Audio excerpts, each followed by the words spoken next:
Hello friends, good morning.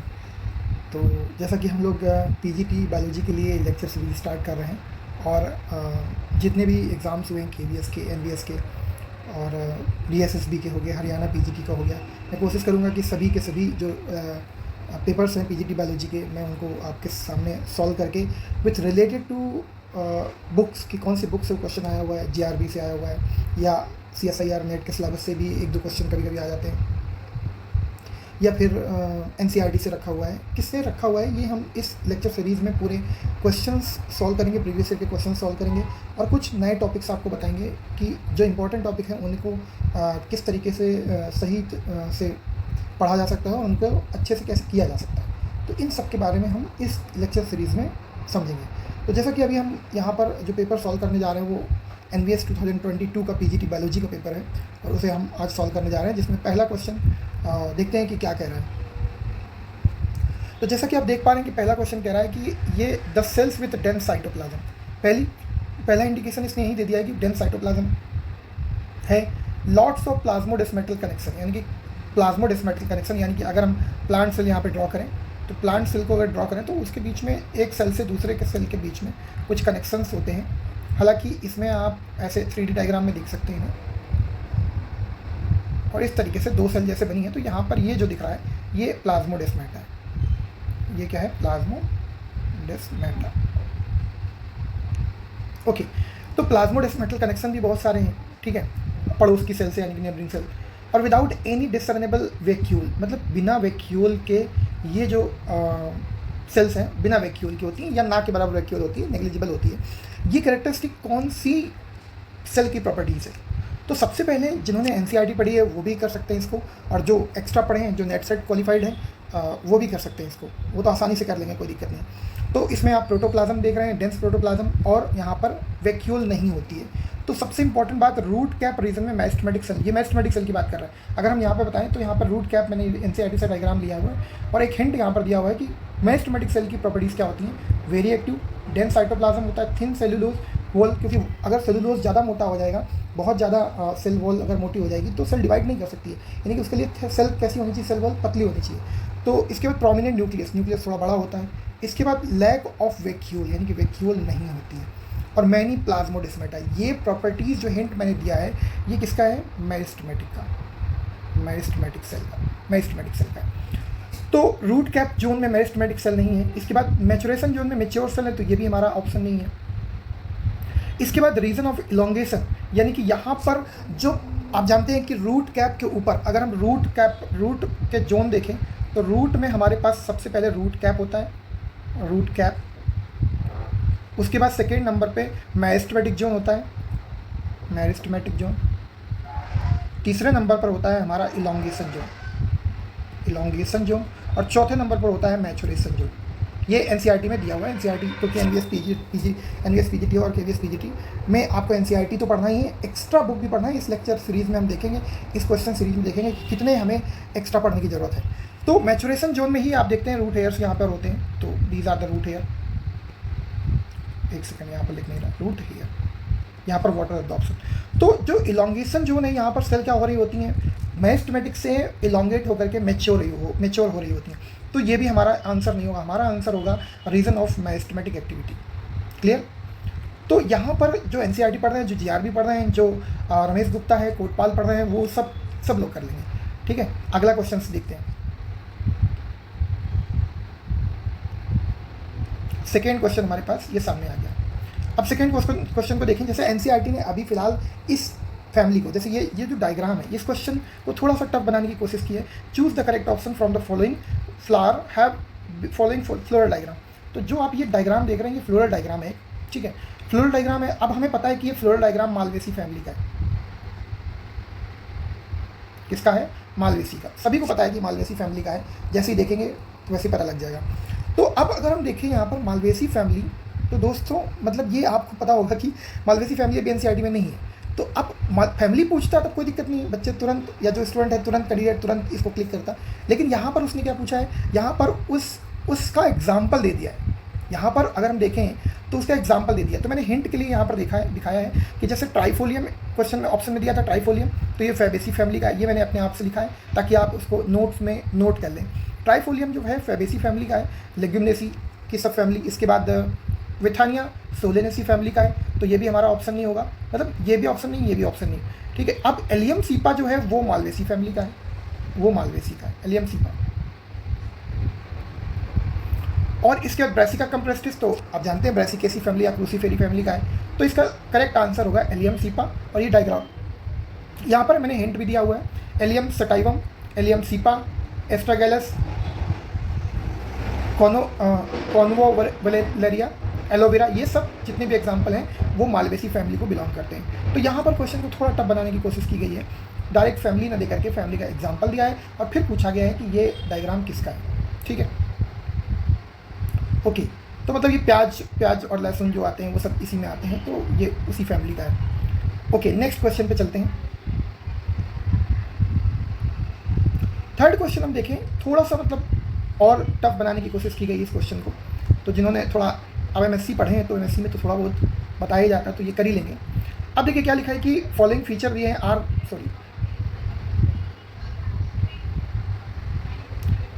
Feature are not observe among amphibians. इनमें से कौन से ऐसे फीचर हैं जो एम्फीबियंस के नहीं हैं, ठीक है, बहुत ध्यान से समझिएगा। अब मैंने ये जो डायग्राम आप देख रहे हैं यहाँ पर, मैंने एक बुक की पिक्चर को पेस्ट किया है, मतलब पेज को पेस्ट किया है। तो अगर आप इस पूरे पेज को देखें तो आप क्या देखेंगे, आप ये देखेंगे कि ये पेज मैंने GRB से लिया है। मैं आपको बुक का भी बताऊंगा जो जिस बुक से लिया है वो, तो आप देखेंगे कि ये कैरेक्टर्स मैंने लिए हैं, आपको दिख रहे होंगे कौन कौन से कैरेक्टर, ये एम्फीबियंस के कैरेक्टर हैं और एम्फीबियंस के कैरेक्टर को हम मैच करते हैं। तो ग्लैंडुलर एंड मॉइस्ट स्किन, तो आप देख रहे हैं यहाँ पर मॉइस्ट एंड ग्लैंडुलर स्किन यहाँ पे दिख रहा है, तो पहला तो हमारा है, नहीं कौन सा है वो देख रहे हैं। इसके बाद पोइकिलोथर्म्स, तो सिंपल सी बात है, एक्टोथर्म्स या पोइकिलोथर्म्स या हेट्रोथर्म्स, यानी कि they can not regulate their body temperature, है ना, अपनी बॉडी के टेम्परेचर को रेगुलेट नहीं कर सकते हैं। इनका बॉडी का टेम्परेचर इन्वायरमेंट के टेम्परेचर से क्या होता है, कंट्रोल होता है, तो पोइकिलोथर्म्स भी होगा।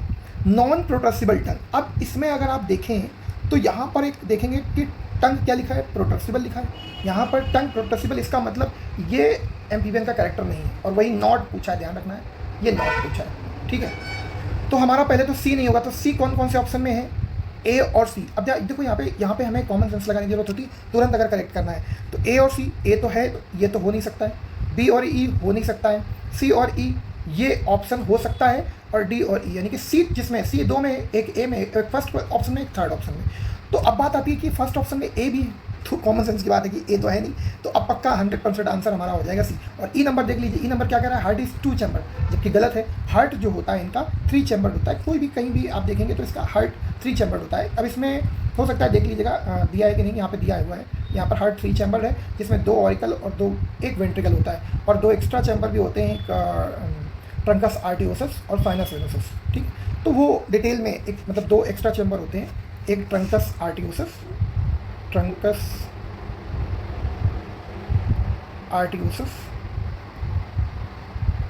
और दूसरा होता है आपका साइनस वेनोसस, ठीक है। तो ये थोड़ा सा फ्रॉग आप NCERT से पढ़ लेंगे, वहाँ पे भी मिल जाएगा, और अगर वहाँ नहीं मिलता है तो आप GRB को रीड कर लेंगे, तो ये आप क्वेश्चन आसानी से कर लेंगे। अब चलते हैं आगे, RBC न्यूक्लिएटेड होती हैं, ये सही है। नेक्स्ट क्वेश्चन की तरफ चलते हैं। नेक्स्ट क्वेश्चन है 4th नंबर क्वेश्चन, ये क्या कह रहा है, identify the incorrect statement about earthworm from the following option. तो अर्थवॉर्म में इनकरेक्ट देखना है, मतलब कुछ कैरेक्टर, ज़्यादातर 3 ऑप्शन हमारे अर्थवॉर्म से मिलते होंगे और एक ऑप्शन हमारे अर्थवॉर्म से नहीं मिलेगा। तो अगर हम यहाँ पर देखें तो इट बिलोंग टू क्लास ओलाइगोकीटा। तो अगर आप देखेंगे तो यहाँ पर हमने फेरेटिमा पॉस्थुमा, यानी कि अर्थवॉर्म का नाम होता है फेरेटिमा पॉस्थुमा, ठीक है, ये जो है उसका जूलॉजिकल नेम है। तो आप देख रहे हैं कि क्लास ओलाइगोकीटा, यानी कि पहला ऑप्शन सही है। Clitellum is extended 14 to 16 segment. तो आप देख रहे हैं कि क्लाइटेलर रीजन जो है वो 14, 15 और 16 पे, हमने यहाँ पे GRB, ये मैं लिख दे रहा हूँ, ये GRB का फोटो है वहाँ से। हालांकि आपको NCERT में मिल जाएगा, क्लाइटेलर रीजन तो NCERT में मिल जाएगा, पुरानी वाली NCERT, क्योंकि नई वाली NCERT में सिर्फ फ्रॉग दिया है, तो वहाँ पर आपको नहीं मिलने वाला है। तो ये भी हमारा सही है, यानी कि अर्थफॉर्म में पाया जा रहा है। दूसरा नेक्स्ट है फिर female genital pore is present anterior to male genital pore. तो ये सही बात है, यानी कि अगर आप इसको भी देखेंगे, मतलब ये मैंने यहाँ डाला नहीं है, तो आप देखेंगे कि मेल जेनाइटल पोर पहले होता है और फीमेल जेनाइटल पोर एंटीरियर होता है मेल जेनाइटल पोर के। ये भी आपको उसमें दिख जाएगा, एनसीईआरटी में मिल जाएगा, पुरानी वाली ओल्ड वाली एनसीईआरटी, और आपको जीआरबी में मिल जाएगा। अब नेक्स्ट जो ऑप्शन दे रहा है, देखो, a sucker is present on the posterior end of the body. तो ये तो पहले सरासर गलत है, एकदम बिल्कुल गलत है, क्योंकि ये लीच का करेक्टर है। पहली चीज़ ये है कि इसके सकर लीच में प्रेजेंट होते हैं और पोस्टीरियर एंड यानी कि एंटीरियर एंड पे बॉडी में प्रेजेंट होते हैं। तो ये अर्थवॉर्म का करेक्टर नहीं है, इसलिए यही हमारा आंसर हो जाएगा, ये करेक्ट आंसर हो जाएगा, ये कोई भी आंसर नहीं होगा। मतलब ये तीनों ऑप्शन सही है अर्थवॉर्म के लिए, तीनों ऑप्शन सही हैं, लेकिन अर्थवॉर्म के लिए गलत कौन सा है? फोर्थ, यानी कि फोर्थ ही हमारा आंसर हो जाएगा। ठीक है, तो आपसे मेरा फिर से कहना है कि जीआरबी को जरूर पढ़ें। अगर आपके पास रमेश गुप्ता और एमपी कौशिक है तो उसे भी पढ़ सकते हैं। यूपी बोर्ड में बहुत ज़्यादा मतलब चलती थी पहले भी, और अभी भी लोग पढ़ते हैं उसको, तो उसको भी पढ़ सकते हैं, जिससे आपका जीआईसी का लेक्चर आता है, लेक्चर उससे पाती है जो आते हैं, मतलब फॉर्म, वो भी आसानी से निकल जाएंगे। चलिए नेक्स्ट क्वेश्चन की तरफ चलते हैं। नेक्स्ट क्वेश्चन है 5th नंबर, क्या कह रहा है ये? विच ऑफ द फॉलोइंग स्टेटमेंट्स, इसमें से कौन से statement incorrect about striated muscles? Striated muscles तो आप सब जानते ही हैं, मतलब स्केलेटल मसल्स की बात कर रहा है। किसकी बात कर रहा है? स्केलेटल मसल्स की बात कर रहा है। स्केलेटल मसल्स की बात कर रहे हैं, तो वहाँ पर क्या इनकरेक्ट है, इनकरेक्ट पूछा है। तो देखिए, हमने ये डायग्राम एनसीईआरटी से लिया है, ये डायग्राम हमने एनसीईआरटी से लिया है। अब बोल रहा है कि a sarcomere is extended between 2 Z lines under microscopic observation. बिल्कुल सही बात है। अगर आप देखें तो एक जेड लाइन ये दिख रही है और एक जेड लाइन ये दिख रही है, 2 जेड लाइन है, और इस पूरी दूरी को एनसीईआरटी ने क्या कहा है? सार्कोमियर। आप लिखा देख सकते हैं एनसीईआरटी में, है ना, लोकोमोशन एंड मूवमेंट वाले चैप्टर में, तो वहाँ पे मिल जाएगा आपको। तो ये हमारा करेक्ट है, यानी कि इनकरेक्ट नहीं है ये। ठीक है, इसके बाद फिर दूसरा ऑप्शन क्या कह रहा है? H zone of A band. अब देखिए, एच जोन जो है ए बैंड में ही आता है। ए बैंड यहाँ से लेकर के और यहाँ तक ए बैंड है, ये दिख रहा है, और इसके बीच में यहाँ पर एच जोन है। तो H zone of A band represent actin filament only. तो गलत है, यहाँ पर एच जोन में केवल और केवल ये जो डार्क रेड दिख रहा है आपको, ये मायोसिन है।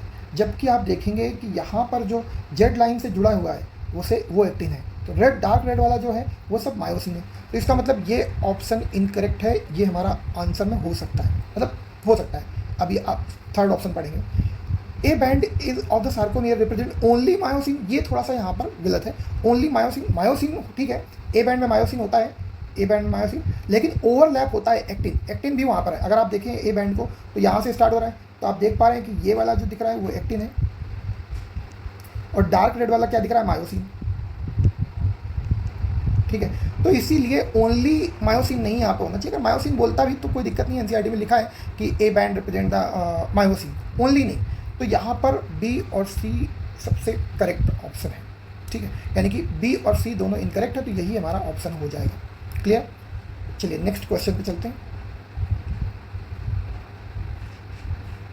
नेक्स्ट क्वेश्चन जो है वो थोड़ा सा यहाँ पर डिफरेंट है, और आपको पढ़ना पड़ेगा, दूसरी बुक्स का रिक्वायरमेंट होगा। जैसे लिखा है, ये तो एनसीईआरटी का है, secondary growth is absent in. तो ये तो एनसीईआरटी अगर आप पढ़ेंगे तो वहाँ से भी इसको कर लेंगे, क्योंकि आपको पता है सेकेंडरी ग्रोथ तो किस में नहीं होगी। सबसे पहले मोनोकॉट और स्टेम में। मोनोकॉट स्टेम की अगर बात करें हम, मोनोकॉट स्टेम की बात करें, तो वहाँ पर कैसे वेस्कुलर बंडल होता है? Scattered vascular bundle. तो वहाँ पर सेकेंडरी ग्रोथ नहीं हो सकती है। ठीक है, सेंट्रल में जो लार्ज होते हैं, सेंट्रल वेस्कुलर बंडल जो होते हैं वो लार्ज होते हैं, और जो पेरीफेरल होते हैं वो स्मॉल होते हैं, मतलब कंपेयर टू सेंट्रल। ठीक है, ये आप जो है पढ़ सकते हैं एनसीईआरटी में, ये एनसीईआरटी में आपको मिल जाएगा। तो scattered vascular bundle secondary growth नहीं करते हैं। और दूसरी चीज़ ये है, जो स्कैटर्ड वेस्कुलर बंडल होते कंजॉइंट होते हैं, मतलब इस तरीके के वेस्कुलर बंडल होते हैं। तो यहाँ पर जाइलम हो गया, यहाँ पर फ्लोएम, इनके बीच में कैम्बियम की पट्टी नहीं होती है, और कैम्बियम की पट्टी नहीं है तो सेकेंडरी ग्रोथ नहीं करेंगे। ठीक है, दूसरी बात है मोनोकॉट रूट। अब मोनोकॉट रूट में रेडियल वेस्कुलर बंडल होते हैं, लेकिन वहाँ पर भी कोई भी सेकेंडरी ग्रोथ नहीं होती है। ठीक है, तो इसीलिए मोनोकॉट स्टेम और मोनोकॉट रूट में सेकेंडरी ग्रोथ नहीं होती। डाइकॉट रूट डाइकॉट स्टेम में होती है, तो ये हमारा मतलब ऑप्शन नहीं होगा, ये भी नहीं होगा। Dicot root and monocot dicot root में होती है। तो आप देखें, आम नीम पीपल बरगद की रूट जो है जब लगाते हैं तो पतली होती है, और जब पेड़ बहुत बड़ा हो जाता है तो मोटी रूट हो जाती है। तो डाइकोट रूट में होती है, लेकिन मोनोकॉट तो ये भी हमारा ऑप्शन नहीं होगा। Dicot stem and monocot stem, dicot stem में हमारी सेकेंडरी ग्रोथ होती है मोनोकॉट, तो इसका ऑप्शन हो जाएगा करेक्ट क्या, थर्ड। ये आसानी से कोई भी कर लेगा। अब देखिए ये जो टर्म फाइटोमर है, अब ये यूज टू डिनोट, अब इसके लिए मैंने यहाँ पर हिंट डाला है, क्योंकि इसके लिए आपको रेफरेंस बुक पढ़ना पड़ेगा, जैसे जीआरबी पढ़ना पढ़ेगा या एमपी कौशिक पढ़ना पड़ सकता है, वहाँ पे मिल जाएगा आपको। तो ये थोड़ा सा एनसीईआरटी से बाहर का है, तो आपको थोड़ा सा ध्यान देना पड़ेगा कि सिर्फ एनसीईआरटी पढ़ के आप सिलेक्शन पा लें तो थोड़ा सा मुश्किल है एनवीएस में, पेपर के अकॉर्डिंग अगर देखें तो अब देखिए क्या कह रहा है कि ये आप एक थ्योरी, एक टर्म है, एक टर्म के अकॉर्डिंग इसको याद करना है। मतलब कि अगर आप इसको देखें, थोड़ा सा मैं यहाँ पर इसको ड्रॉ कर देता हूँ, इसको यहाँ पर इरेज करके ड्रॉ कर देता हूँ। जैसे कि बोल रहा है कि इसका ऑप्शन क्या है, हिंट क्या है, हिंट में हमने लिखा है phytomer is formed by a node with its leaf. तो पहले तो एक प्लांट यहाँ पर, इसका नोड ये हो गया, उसके साइड में यहाँ पर एक लीफ निकली हुई है, ये लीफ है, ठीक है। पहले तो नोड हो गया, ये नोड है, ये लीफ है, ठीक है। उसके बाद क्या कह रहा है, एक्सिलरी बड, इसके एक्सियल में जो पार्ट है वहाँ पर बड है, तो ये हो गया एक्सिलरी बड, एक्सिलरी बड, तो एक्सिलरी बड हो गई यहाँ पर, है ना। अब ये एक्सिलरी बड हो गई, तो अब यहाँ पर हम देखेंगे, ठीक है, ये तीनों चीज़ें सब टेंडिंग नोड, मतलब अगला नोड यहाँ पर है। तो ये जो कंडीशन है, successive phytomer drive from the terminal bud thus build a leafy axis. तो टर्मिनल बड जो है उससे लीफी एक्सिस खत्म हो जाएगा, ये जो लीफी एक्सिस है यहाँ पर टर्मिनल बड लग जाएगा, मतलब एक फाइटोमर से दूसरा फाइटोमर, एक फाइटोमर ये है, एक फाइटोमर ये, यानी कि एक फाइटोमर यहाँ पर है, फाइटोमर 1, ये फाइटोमर 2, ठीक है। इस तरीके से सक्सेसिव फाइटोमर चलते रहते हैं। तो the part of shoot axis consisting of a node, leaf, axillary bud and internode. तो ये बीच में जो जगह दिख रही है, ये जो दिख रहा है, ये क्या है, इंटर नोड है, ये इंटर नोड है। तो इतना एरिया, ये जो जिसके बारे में बात कर रहा है, ये पूरा का पूरा क्या है, फाइटोमर। क्लियर। तो इसे आपको पढ़ना पड़ेगा, दूसरी बुक से एनसीईआरटी में नहीं है, ठीक है। तो ये बात ध्यान रखिएगा कि आप अगर पीजीटी की प्रिपरेशन कर रहे हैं तो थोड़ा सा आपको ध्यान देना पड़ेगा। चलिए आगे चलते हैं नेक्स्ट क्वेश्चन की तरफ। नेक्स्ट क्वेश्चन क्या है, नेक्स्ट क्वेश्चन कह रहा है प्लास्टोक्रोन। अब आप देखेंगे प्लास्टोक्रोन एनसीईआरटी में नहीं मिलेगा आपको, तो थोड़ा सा अलग से पढ़ना पड़ेगा इसको। प्लास्टोक्रोन रिफर्स टू, अब ये भी डेफिनेशन इसकी याद करना, लर्न करना है। तो मैंने यहाँ पर एक हिंट डाला हुआ है, time between the formation of two successive leaf primordia इस टर्म प्लास्टोक्रोन। तो अगर आप डायग्राम देखें तो जैसे कोई स्टेम देखते हैं ऐसे, और इस स्टेम में लीफ प्राइमोडिया, पहला वाला लीफ प्राइमोडिया यहाँ निकले हुए हैं, दूसरे वाले लीफ प्राइमोडिया यहाँ निकले हुए हैं। एनसीईआरटी में ये डायग्राम आपको मिल जाएगा, ठीक है। पहले जो रूट जोनेशन रूट थ्योरी और रूट एपिकल मेरिस्टेम थ्योरी और फ्रूट एपिकल मेरिस्टेम थ्योरी जो थी, उसमें आपको ये मिल जाएगा। तो अगर आप देखें ये जो डायग्राम मैंने यहाँ पे बनाया, ये एक लीफ प्राइमोडिया है ना, एक लीफ प्राइमोडिया ये है, लीफ प्राइमोडिया, मतलब इसको LPM करके लिख देते हैं, है ना, LPM 1 है। और इसके बाद ये जो दूसरा वाला बना रहे हैं, ये लीफ प्राइमोडिया 2 है। तो सक्सेसिव लीफ प्राइमोडिया जो है, the period between the appearance of two successive leaf primordia, है ना, इसको हम लोग कहते हैं प्लास्टोक्रोन। तो ये टर्म आपको और ये थ्योरी आपको याद करनी पड़ेगी। ये आपको जीआरबी में मिल जाएगी, ये आपको एमपी कौशिक में मिल जाएगी, ठीक है। तो कुछ बुक्स हैं उनमें ये आपको मिल जाएगा, ठीक है। ओके, अगला क्वेश्चन देखते हैं। एक्टिव मेरिस्टेमेटिक टिश्यू नहीं होगा, ये तो प्लास्टोक्रोन से कोई मतलब नहीं। ये टर्म है, आपको टर्म, ये थ्योरी याद करनी पड़ेगी, है ना। ऐसे कुछ टर्म्स आएंगे जो लर्न करने पड़ेंगे आपको, और थोड़ा एक्स्ट्रा पढ़ना पड़ेगा। अगला question, which of the following feature is not observe among the organism of phylum porifera. तो बहुत आसान है ये, अगर आप देखें तो एनसीईआरटी में ये मिल जाएगा आपको, एनसीईआरटी से पढ़ लेंगे, बहुत आसान है। Presence of a layer of cell lined with choanocyte. तो आप देखेंगे कि बाहर की तरफ, आप देखेंगे बाहर की तरफ सेल्स होती हैं, है ना, और अंदर की तरफ जो है आप देखेंगे कॉलम सेल या कोनोसाइट सेल होती हैं। इस तरीके से आप ऐसे अंदर की तरफ जब आप देखेंगे तो इस तरीके के, उसकी जो बॉडी वॉल है पोलिफेरा की, इस तरीके से कुछ सेल्स होती हैं, ठीक है। तो इनर लाइनिंग जो है ये कोनोसाइट होती है, इनर लाइनिंग जो है वो इससे लाइंड होती है। बाहर की तरफ क्या होती है, पिनेकोसाइट, पिनेकोसाइट, ठीक है, इस तरीके से, और इसमें पोर्स होते हैं। तो ये तो होता है, नॉट ऑब्जर्व हमें ध्यान रखना है कि कौन सा नहीं है। तो पहला तो होता है। इसके बाद प्रेजेंस ऑफ स्पिक्यूल्स होते हैं, स्पंजिन फाइबर और इस तक के बने होते हैं, है ना, कैल्शियम कार्बोनेट या सिलिका से। इंट्रा सेल्यूलर डाइजेशन, बिल्कुल सही बात है, सेल के अंदर डाइजेशन होता है। यानी कि अगर आप देखें तो यहाँ पर जो सेल है वो क्या करती हैं, वो रिसीव कर लेती हैं फूड और उसके बाद उसके अंदर इसको डाइजेस्ट करती हैं। तो ये इंट्रा सेल्यूलर यानी कि सेल के अंदर डाइजेशन हो, सेल के अंदर, inside cell, inside cell, cell के अंदर डाइजेशन हो तो इसे इंट्रा सेल्यूलर कहते हैं। हमारी बॉडी में एक्स्ट्रा सेल्यूलर डाइजेशन होता है, एक कैविटी है स्टमक, उसके अंदर फूड यानी कि कैविटी के अंदर यानी कि गट जो है, गट के अंदर फूड चलता है, इसलिए हमारी बॉडी में एक्स्ट्रा सेल्यूलर डाइजेशन होता है। लास्ट आता है पॉलीमॉर्फिज्म ऑफ ऑर्गेनिज्म। तो पॉलीमॉर्फिज्म क्या होता है, जिसमें कई सारी मॉर्फोलॉजी एक ही ऑर्गेनिज्म शो करे, है ना, तो उसमें पॉलीमॉर्फिज्म कहते हैं। तो ये हमारे इसका नहीं है, ये जो है सीलेंट ट्रेट में पाया जाता है। और सीलेंट ट्रेट में आप देखेंगे मैंने यहाँ पे हिंट डाला हुआ है, porifera do not possess polymorphism, polymorphism shown by coelenterata. तो सीलेंट्रेटा में आप देखेंगे कि पॉलिप और मेड्यूसा, ये जो दो स्ट्रक्चर आप देखेंगे तो ये जो है शो करते हैं। तो आप यहाँ पर देख सकते हैं इसमें सीलेंट्रेटा में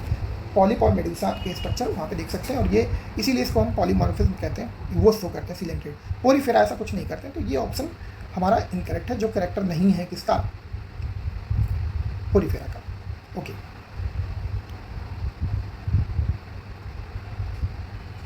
अब नेक्स्ट क्वेश्चन जो है वो फिर से हमने जीआरबी से लिया है, मतलब ऑप्शन को सॉल्व करने के लिए। Which of the following animals belong to the group of amphibia. तो फिर से एम्फीबिया आ गया। अब इसमें से कौन कौन सा एनिमल एम्फीबिया में बिलोंग करता है। तो यहाँ पर एम्फीबिया ये जीआरबी से लिया गया है ना। एम्फीबिया में आप देख पा रहे हैं जो एम्फीबिया है उसके एग्जाम्पल्स यहाँ पे दिए हुए हैं, दीज आर द एग्जाम्पल्स। तो आप देखेंगे एम्बाइस्टोमा, आपको एम्बाइस्टोमा मिल जाएगा यहाँ पर। इसके बाद इक्थियोफिस भी मिल जाएगा आपको, यहाँ पर मिल जाएगा। वेरनस जो है वो रेप्टाइल है, और एम्फिनस नहीं, सॉरी इसमें नहीं आता है। इसके बाद रैकोफोरस इसी का एग्जाम्पल है, यानी कि जो एम्फीबिया है इसी का एग्जाम्पल रैकोफोरस है। इसमें आपको रैकोफोरस ये दिख रहा है यहाँ पर, ठीक है, जिसे हम फ्लाइंग फ्रॉग भी कहते हैं। तो ये रैकोफोरस भी है, इसमें तीनों एग्जाम्पल आपको दिख रहे हैं। तो 3 पाए जा रहे हैं, ए, बी और ई। ए, बी और ई, ये 3 एग्जाम्पल्स जो हैं वो जीआरबी में प्रेजेंट है, और ये तीनों एग्जाम्पल्स एम्फीबिया से लिए गए हैं। तो अब इसमें लिखा है कि कौन सा ऑप्शन पाए जा रहे हैं। तो ये दोनों वेरनस और ईल एम्फीबिया यानी कि एम्फिनस, ये दोनों इसका नहीं है, तो इसमें नहीं करेंगे। ऑप्शन हमारा फर्स्ट करेक्ट हो जाएगा, ए, बी और ई जो है belong to class Amphibia. Okay, next question पे चलते हैं। तो जीआरबी आप देख रहे हैं कितनी इंपॉर्टेंट है, पढ़ना पड़ेगा जीआरबी को। नेक्स्ट जो है हमारा क्वेश्चन, फिर से देखते हैं क्या कह रहा है। Which of the following is not a group in the phylum arthropoda. इसमें से कौन सा ऐसा ग्रुप है जो फाइलम आर्थ्रोपोडा को बिलोंग नहीं करता है, not a group of, phylum arthropoda का ग्रुप नहीं है, ठीक है। तो यहाँ पर आप देख पा रहे हैं कई सारे हैं, जैसे मिरियापोडा हो गया, मिरियापोडा।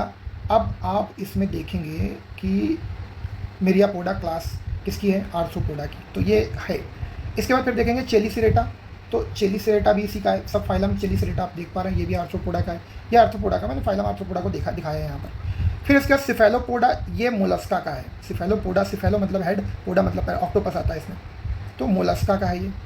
इसके क्रस्टेसिया जो है ये इसी का है, आर्थ्रोपोडा का क्रस्टेसिया आप देख पा रहे हैं, ठीक है। इसके बाद पॉलीकीटा जो है वो आई थिंक पॉलीकीटा जो है एनिलिडा का है, ठीक है, आई थिंक एनिलिडा का ही है पॉलीकीटा। तो ये जो आप देख पा रहे हैं सिफेलोपोडा और पॉलीकीटा, ये दोनों ग्रुप फाइलम आर्थ्रोपोडा को बिलोंग नहीं करते, तो हमारा ऑप्शन हो जाएगा सी और E. Clear, okay. Next question पे, और ये मैंने लिया है जीआरबी से। तो जीआरबी आप पढ़ें, बहुत बढ़िया बुक है, मुझे अच्छी लगती है, पॉइंट वाइज दिया है सारी चीज़ें। चलिए नेक्स्ट क्वेश्चन पे देखते हैं। Choose from the following non flowering plant. पहली चीज़ तो है नॉन फ्लावरिंग प्लांट, ध्यान से क्वेश्चन समझिएगा। वैसे मैंने ये इसका ऑप्शन यहाँ पर ले लिया है, ये जो है एनसीईआरटी से लिया है, तो ये जिसने एनसीईआरटी अच्छे से पढ़ी है वो सॉल्व कर लेगा।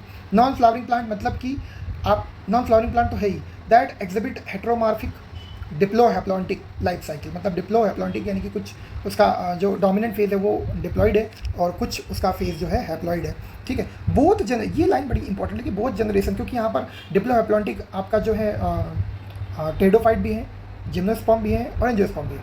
तो एंजियोस्पर्म तो डिप्लॉन्टिक या हैप्लॉन्टिक थोड़ी सी लाइफ साइकिल वहाँ पर आती है, तो जिम्नोस्पर्म और टेडोफाइट में डाउट होता है, तो क्योंकि नॉन फ्लावरिंग प्लांट की बात कर रहे हैं।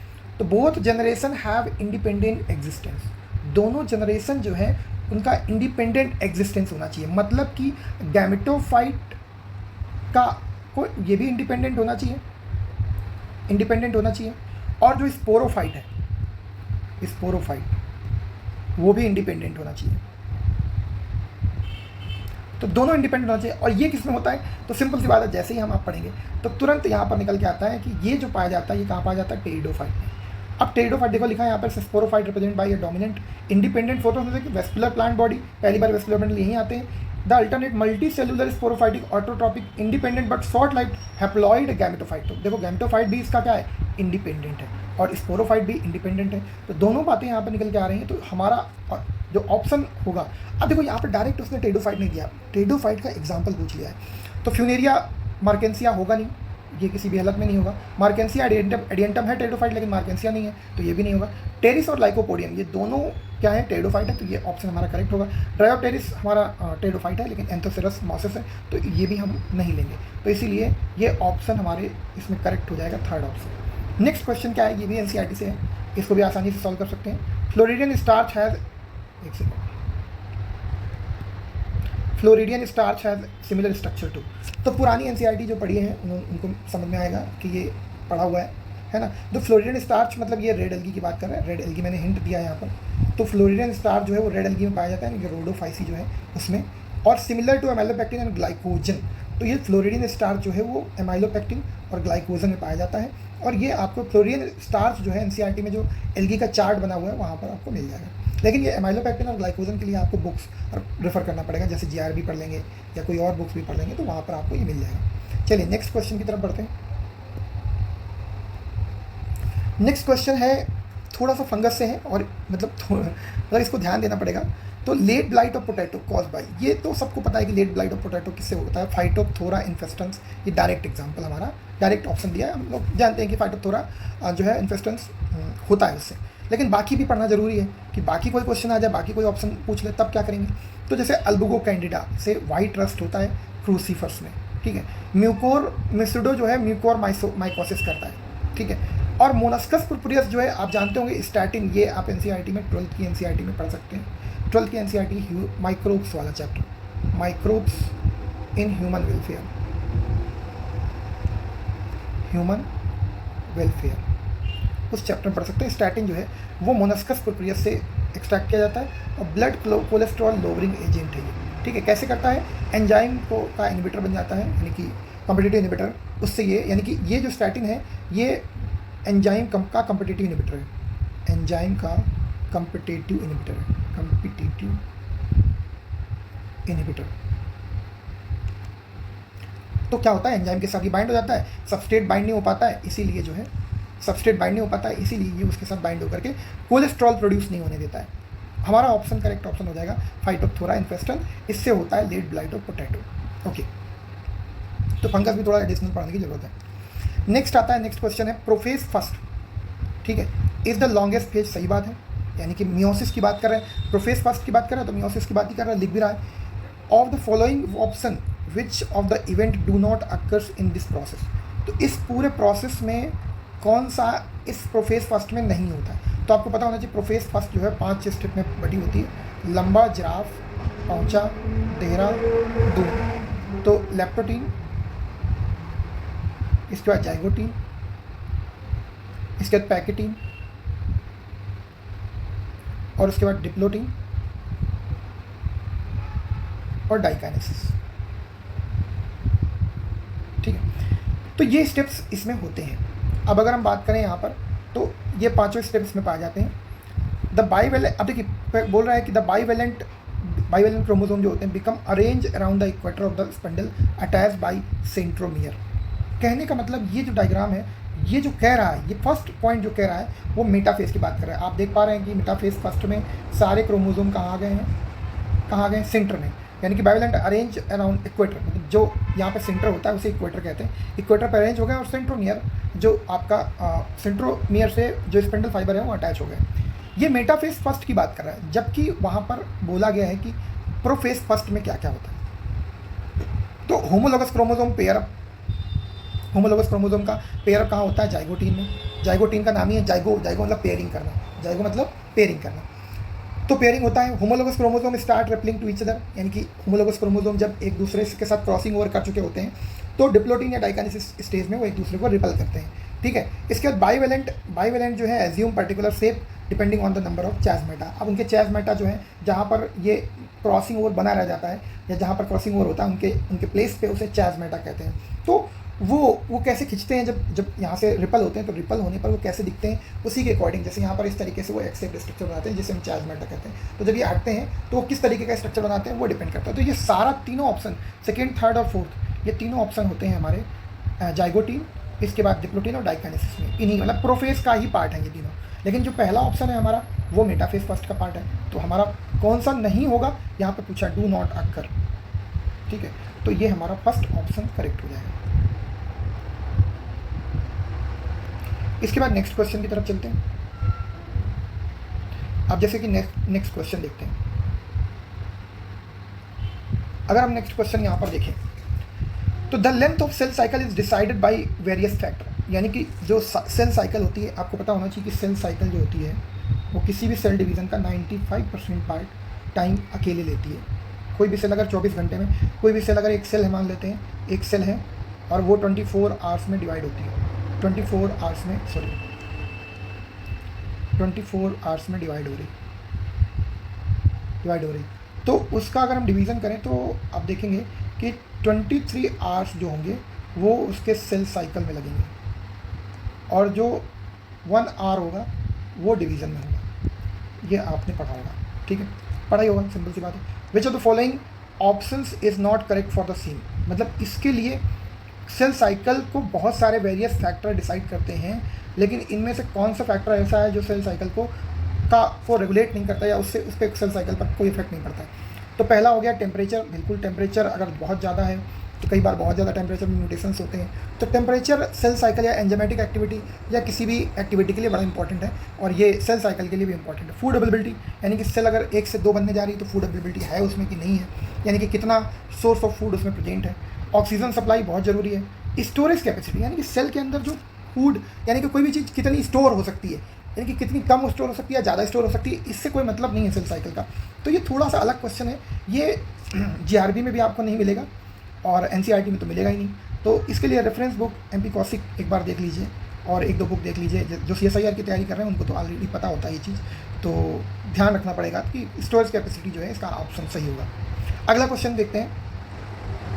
गिवन बिलो 2 स्टेटमेंट, 2 स्टेटमेंट दिए हैं, are marked as assertion A and reason R, select the correct answer as per code given below the statement. तो अब नीचे जो कोड दिए उसी के अकॉर्डिंग हमें सही करेक्ट आंसर देखना है। क्या है असर्शन, क्या कह रहा है, बायोमोलिक्यूल का क्वेश्चन है ये, बायोमोलिक्यूल का क्वेश्चन है और थोड़ा सा यहाँ पर ध्यान देना पड़ेगा कि बायोमोलिक्यूल थोड़ा ध्यान डिटेल में पढ़ना पड़ेगा। एनसीईआरटी में आपको इतना नहीं मिलेगा। जैसे ट्राइग्लिसराइड की बात कर रहा है, आर नॉन पोलर, सही बात है, ट्राइग्लिसराइड नॉन पोलर। पहले पोलर और नॉन पोलर क्या होता है?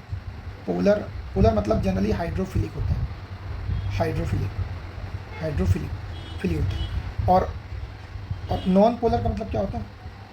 नॉन पोलर का मतलब होता है फोबिक, हाइड्रोफोबिक। हाइड्रो अंडरस्टूड है, समझ जाइएगा, फोबिक लिख दिया है, ठीक है, फोबिक मतलब फोबिया नहीं। तो triglyceride are non polar which means there is no uneven distribution of charges within the molecule. तो ट्राइग्लिसराइड नॉन पोलर होते हैं जिनके अंदर कोई नो अनइवन डिस्ट्रीब्यूशन, यानी कि इवन डिस्ट्रीब्यूशन होता है किसका? मॉलिक्यूल के चार्ज का इवन डिस्ट्रीब्यूशन होता है। तो no uneven distribution of charges within molecule, बात सही है। इवन चार्ज हो या कह दें नो अनइवन चार्ज, तो अनइवन नहीं है मतलब इवन होगा, तो ये करेक्ट है, मतलब प्लस माइनस चार्ज एकदम बराबर होता है। दे आर मतलब जो इलेक्ट्रॉन और इस तरीके से पॉजिटिव चार्ज होते हैं, ये थोड़ा सा आपको डिटेल में पढ़ना पड़ेगा बायोमोलिक्यूल में, और ट्राइग्लिसराइड को डिटेल में पढ़ना पड़ेगा या केमिस्ट्री की किसी बुक में आपको मिल जाएगा ये। तो ट्राइग्लिसराइड में नॉन पोलर होते हैं जिनमें uneven distribution of charges within molecule नहीं होता है, इवन चार्ज होता है। फिर दूसरा रीज़न क्या कह रहा है? They form hydrogen bond. अब ये हाइड्रोजन बॉन्ड फॉर्म कर रहे हैं with water molecule and are hydrophilic. तो ये हाइड्रोजन बॉन्ड फॉर्म करें और हाइड्रोफिलिक हो तो पहले तो ये हाइड्रोफोबिक होते हैं, नॉन पोलर है तो हाइड्रोफोबिक होंगे, हाइड्रोफिलिक बिल्कुल नहीं होंगे। तो यहाँ पर जो है ए असर्शन हमारा करेक्ट है, लेकिन रीज़न क्या हो गया? फॉल्स हो गया, ठीक है। तो ये हमारा इसका ऑप्शन हो जाएगा थर्ड। नेक्स्ट क्वेश्चन की तरफ चलते हैं।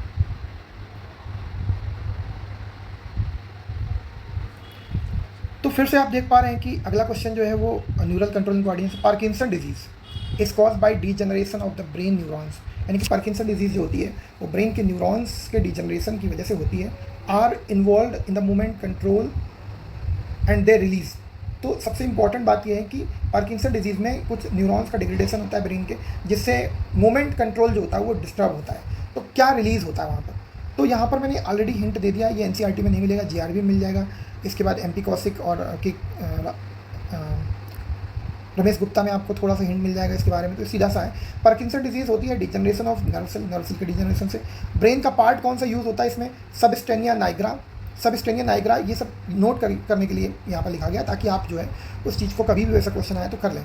तो ब्रेन का पार्ट सबस्टेनिया नाइग्रा है। कंट्रोल मूवमेंट, ये क्या करता है, मूवमेंट को कंट्रोल करता है।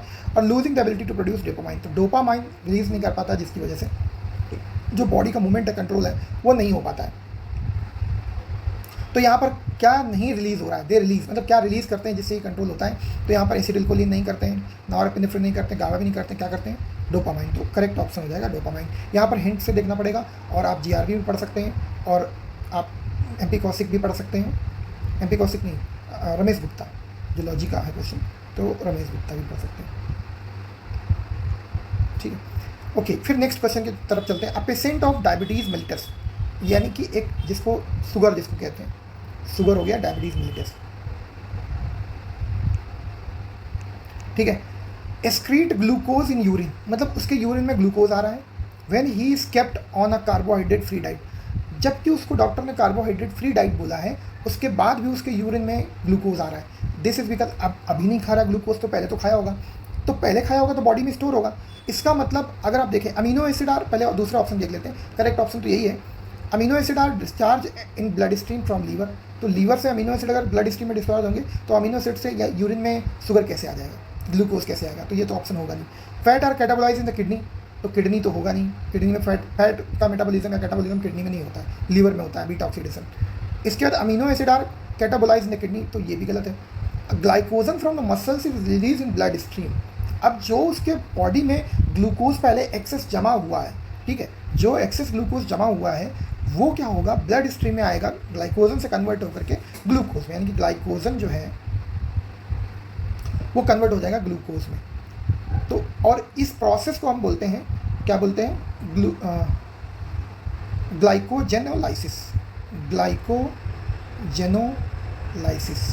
इस प्रोसेस को हम कहते हैं ग्लाइकोजेनोलाइसिस, जिसमें ग्लाइकोजन का ब्रेकडाउन होता है और ग्लूकोज का फॉर्मेशन होता है। तो ये ग्लूकोज फिर ब्लड, यही ग्लूकोज उसके यूरिन में आ रहा है, क्योंकि उसे कार्बोहाइड्रेट डाइट फ्री रखा गया है उसके बाद भी। तो इसका ऑप्शन करेक्ट है। तो इसके लिए भी थोड़ा कॉमन सेंस लगाना है। एमएससी किया है, जिसने एमएससी करेगा तभी पीजीटी देगा, एमएससी किया है और थोड़ा सा मतलब दूसरी रेफरेंस बुक पढ़ी होगी तो आसानी से कर लेगा। चलिए नेक्स्ट क्वेश्चन की तरफ चलते हैं। नेक्स्ट क्वेश्चन जो है वो हमारा फिर से एक यहाँ पे एनसीईआरटी है, और थोड़ा सा आप कॉमन सेंस भी लगा सकते हैं इसमें। तो नेक्स्ट क्वेश्चन क्या कह रहा है, देखते हैं जरा।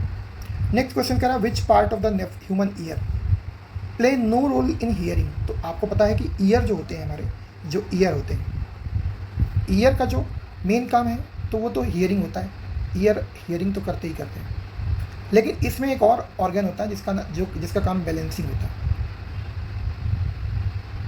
डायनेमिक बैलेंसिंग का काम करते हैं, ठीक है। तो इसी को समझना है, एक second, sorry,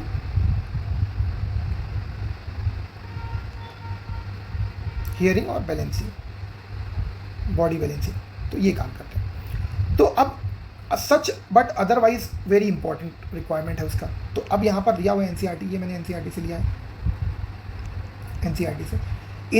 the inner ear also contain a complex system called vestibular apparatus located above cochlea. Cochlea के ऊपर होता है, अगर आप ईयर देखेंगे तो कॉक्लिया जिस तरीके से यहाँ पर इस तरीके से इसका अरेंजमेंट होता है, तो यहाँ पर आप देखेंगे ऐसे ऐसे इस तरीके से सेमी सर्कुलर कैनाल, और यहाँ पर इस तरीके से। तो इस तरीके से डायग्राम मैं पूरा बना नहीं पा रहा हूँ यहाँ पर। तो आप देखेंगे कि ये जो वेस्टिबुलर ऑपरेटस है वो यहाँ पर यूज होता है, ये कॉक्लिया है, ठीक है। ये जो दिख रहा है ये वाला पार्ट, मैं इसको थोड़ा दूसरे कलर से बता देता हूँ। ये वाला पार्ट यहाँ पर ओवल विंडो और राउंड विंडो होता है ना। तो यहाँ पर दोनों विंडो होता है, और यहाँ पर बेसिलर मेम्ब्रेन और रीजनल मेम्ब्रेन होती हैं। ये सब पढ़ा होगा आपने, मुझे ज़्यादा डिटेल में यहाँ पर बताने की जरूरत नहीं। ईयर आप देखेंगे एनसीईआरटी में मिल जाएगा, या कोई रेफरेंस बुक पढ़ लीजिएगा अच्छी, जीआरबी या फिर कोई और। तो यहाँ पर आप देखेंगे ये जो हमारा पार्ट है ये वाला, तो ये वेस्टिबुलर ऑपरेटस है। Apparatus is composed of semi circular canal और otolith, macula, sensory part and utriculus, यानी मैकुलस और यूट्रिकुलस दोनों होते हैं। सेमी सर्कुलर कैनाल कितनी होती है, 3 होती हैं, राइट एंगल्स पे तीनों होती हैं एक दूसरे के, है ना। These membranous canals are suspended in the perilymph of the bony canals, the base of the canal. यानी कि पूरा अगर आप इसे पढ़ेंगे तो कुल मिला के यहाँ पर जो कान का जो दूसरा काम है वो बड़ा इंपॉर्टेंट है। क्या? बैलेंसिंग मैंने यहाँ पर दिया हुआ है, बैलेंसिंग। और बैलेंसिंग कौन करता है? वेस्टिबुलर आपरेटस। इसी के आगे पैरा पढ़ेंगे तो आपको वो मिल जाएगा। तो वेस्टिबुलर आपरेटस इसका काम करता है बैलेंसिंग का। यूस्टेशियन ट्यूब जो होती है मिडिल ईयर में खुलती है आके फेरिंक्स से। ईयर ऑसिकल का काम होता है कि ये बोन्स होती हैं 3 मिलियस, इनकस और स्टिपीस, और इनका काम होता है जो वाइब्रेशन है उनको इंक्रीज करना। ऑर्गन ऑफ कॉर्टाई यानी कि हियरिंग वाला पार्ट ये है। तो यहाँ पर ये तीनों नहीं है। ऑप्शन क्या होगा इसका? करेक्ट ऑप्शन होगा फर्स्ट। चलिए इसके बाद नेक्स्ट चलते हैं हम लोग। नेक्स्ट अगर हम देखें यहाँ पर next question, cornea is transplant in human is almost never rejected. मतलब कॉर्निया जो है हमेशा जब भी ट्रांसप्लांट की जाती है तो कभी भी उसका ट्रांसप्लांटेशन के बाद रिजेक्शन नहीं होता। जैसे ऑर्गन ग्राफ्ट रिजेक्शन हो जाते हैं वैसे इसमें रिजेक्शन नहीं होता है। क्यों ऐसा होता है? तो सबसे पहले होता है कॉर्निया आई के ट्रांसपेरेंट होती है और आई के बाहर की तरफ लगी रहती है। और सबसे पहले क्या रीज़न है उसका? नॉन लिविंग लेयर तो है नहीं, तो ये तो ऑप्शन नहीं है। और नॉन लिविंग लेयर होती तो उसे इस तरीके से हम नहीं करते transplant. Its cells are least penetrable by bacteria, ये भी गलत है। It has no blood supply, तो इसके पास कोई ब्लड सप्लाई नहीं होती है, इसीलिए ये आपको एनसीईआरटी में मिल जाएगा। ये आपको कहाँ मिल जाएगा? एनसीईआरटी में मिल जाएगा। और वहाँ से इसको देख करके आप सॉल्व कर सकते हैं। कोई बहुत बड़ा क्वेश्चन नहीं है, आसानी से सॉल्व किया जा सकता है। तो ये कंपाउंड ऑफ इन्यूक्लिएटेड सेल ये भी नहीं है। तो ऑप्शन करेक्ट ऑप्शन जो है वो थर्ड है, जिसमें हम लोग इसमें कोई ब्लड सप्लाई नहीं होती है, इसीलिए आसानी से इसे हम क्या किया जा सकता है? सॉल्व किया जा सकता है, मतलब रिजेक्शन नहीं होता है। नेक्स्ट क्वेश्चन देखते हैं। नेक्स्ट क्वेश्चन 22 कह रहा है कि which of the following keep our body temperature at रफली 37 degree Celsius by means of complex thermostat. Common sense की बात है, यहाँ पर एनसीईआरटी से लिया है मैंने, एनसीईआरटी से ये क्वेश्चन हो सकता है। तो एनसीईआरटी से लिया है। Life base of the thalamus, thalamus के बेस पर हाइपोथैलेमस होता है। अगर आप देखें तो यहाँ पर ऐसा स्ट्रक्चर एक बनाते हैं, ऐसा, ये हाइपोथैलेमस, इसके नीचे पिट्यूटरी लगी रहती है, ये हाइपोथैलेमस हो गया। एक सेकंड थोड़ा सही डायग्राम बना देते हैं। ये ओवल स्ट्रक्चर होता है और यहाँ पर इस तरीके से कुछ स्ट्रक्चर होता है। ये एपीथैलेमस है, एपीथैलेमस ब्रेन का पार्ट है, थैलेमस, और ये है हाइपोथैलेमस, ठीक है। और इसी के नीचे लगी रहती है क्या? पिट्यूटरी। इस तरीके से स्ट्रक्चर होता है। तो हाइपोथैलेमस का काम क्या? Hypothalamus contains number of centres which control body temperature. पहली चीज़ है बॉडी टेम्परेचर, बाकी भी आपको याद रखना है क्योंकि बाकी भी पूछा जा सकता है। अर्ज ऑफ ईटिंग यानी कि भूख लगना और प्यास लगना, और आपकी बॉडी का टेम्परेचर, ये तीनों चीज़ें यहाँ पर दी हुई है एनसीईआरटी में। तो इसका मतलब हमारा सोमेटो सेंसरी यानी कि बॉडी के सोमेटो सेंसरी एरिया होता है, नहीं। बेसल गैंग्लिया नहीं।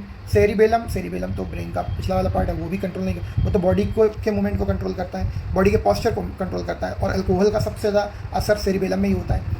इसके बाद हाइपोथैलेमस जो है वो बॉडी के टेम्परेचर को थर्मोस्टेट का काम करता है, ठीक है। ओके, अब चलते हैं नेक्स्ट क्वेश्चन पे। फॉर्मेशन ऑफ एबनॉर्मल ग्रेन्यूल्स, ठीक है। Formation of abnormal granules called pannus granules, ये आपने पढ़ा होगा। पैनस ग्रेन्यूल्स आसानी से जानते हैं सब। Secreted by synovial membrane in case of, क्या होता है जब पेनस ग्रेन्यूल्स सिक्रीट होते हैं और वो जमा होने लगते हैं हमारे जॉइंट के बीच में, और उसकी वजह से बहुत ज़्यादा जॉइंट में इन्फ्लेमेशन होता है और चलना मुश्किल हो जाता है। तो अगर हम सही से देखें तो पेनस ग्रेन्यूल्स यहाँ पर ये बहुत ज़्यादा जमा हो गए हैं। ये पेनस ग्रेन्यूल्स बहुत सारे जमा हैं यहाँ पर, जिससे क्या हो रहा है? कार्टिलेज डैमेज हो रहा है। तो लॉस ऑफ कार्टिलेज, यहाँ पर कार्टिलेज जो है वो डैमेज हो रहा है, loss of cartilage. Penis granules आप देख पा रहे हैं ये जमा हो रहे हैं और यहाँ पर धीरे धीरे इरोजन हो रहा है यानी कि ब्रेकडाउन हो रहा है। और ये जो साइनोवियल फ्लूइड है वो भी इन्फ्लेटेड हो रहा है, मतलब उसका जो है वो बाहर निकल सकता है, जिससे क्या होगा? बहुत ज़्यादा पेनफुल होगा। ये कंडीशन कब आती है? जब पर्सन को रूमेटॉइड आर्थराइटिस हो जाता है, ठीक है। रूमेटॉइड आर्थराइटिस जब होता है तब ये कंडीशन आती है पेनस ग्रेन्यूल्स वाली। ऑस्टियो आर्थराइटिस नहीं, ठीक है। गाउट में नहीं, गाउट में क्रिस्टल्स जमा हो जाते हैं बोन्स के जहाँ पे जॉइंट्स होते हैं। ऑस्टियोमिलेटस ये भी नहीं है ना। तो यहाँ पर रूमेटॉइड आर्थराइटिस जो है वो इसका करेक्ट ऑप्शन है और ये आपको एनसीईआरटी में ही मिल जाएगा, एनसीईआरटी में मिल जाएगा और दूसरी बुक्स में तो मिल ही जाएगा। ओके, नेक्स्ट चलते हैं नेक्स्ट क्वेश्चन पे। नेक्स्ट क्वेश्चन है which of the following does not represent correctly about a dihybrid cross perform by the Mendel in his experiment, ठीक है। तो अब अगर हम बात करें कि इसमें से कौन सा करेक्टर मेंडल ने जो है परफॉर्म नहीं किया, ये हमें इसमें देखना है। तो अगर हम देखें इसको तो सही से कौन सा नहीं किया? तो देखो टॉल जो होता है मेंडल के, टॉल जो है वो डोमिनेंट कैरेक्टर है, ठीक है। तो tall plant having purple flower, ठीक है, टॉल डोमिनेंट कैरेक्टर है, टॉल जो है वो डोमिनेंट कैरेक्टर है। फिर टॉल का यानी कि capital T, dihybrid cross की बात करें तो capital T with purple flower, ठीक है। तो पर्पल फ्लावर अगर आप देखेंगे सही से फ्लावर को तो वाइट और पर्पल फ्लावर है, तो पर्पल फ्लावर जो है वो डोमिनेंट कैरेक्टर है। यानी कि आप देखेंगे तो पर्पल फ्लावर को हम कैपिटल पी से क्रॉस करा देते हैं किसके साथ? डॉफ प्लांट, यानी कि स्मॉल टी फिर पर्पल फ्लावर दे दिया यहाँ पर, यानी कि कैपिटल पी पैकेट में। ऐसा मेंडल ने कोई क्रॉस नहीं कराया, तो ये ऑप्शन नहीं होगा, फर्स्ट ऑप्शन नहीं होगा, ठीक है। मतलब करेक्टली अबाउट, तो इसमें से आपको ये बताना है नॉट रिप्रेजेंट, यहाँ पर लिखा डज नॉट रिप्रेजेंट, मेंडल के क्रॉस को जो रिप्रेजेंट नहीं करता वो बताना है। दूसरा plant having seed with yellow colour. अब सीड की बात करते हैं, तो अगर आप सीड की बात करें तो सीड जो है वो येलो डोमिनेंट होता है, येलो जो है वो डोमिनेंट होता है।